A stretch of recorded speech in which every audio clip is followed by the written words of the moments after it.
Hello people, మన జూకి వెళ్ళినామని చెప్పా కదా, దాని పార్ట్ 2 ఇది. పార్ట్ 1 చూడని వాళ్ళు ఉంటే చూసేయండి. సన్నీ డే ఉండడం వల్ల కొన్ని యానిమల్స్ వాటి షెల్టర్స్లో ఉండే, సో అన్ని యానిమల్స్ కనిపించలేదు. బట్ నేను చూడాలనుకున్న యానిమల్స్ అయితే లాయన్స్ అండ్ టైగర్స్.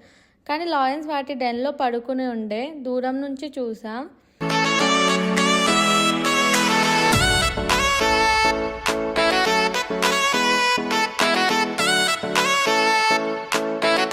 మనకందరికీ తెలిసిన విషయం ఏంటి అంటే cheetah is a fastest animal కదా. కానీ నాకు ఇక్కడ తెలిసిన విషయం ఏంటి అంటే ఆకలి లేనప్పుడు దే ఆర్ ది లేజియెస్ట్ అంట.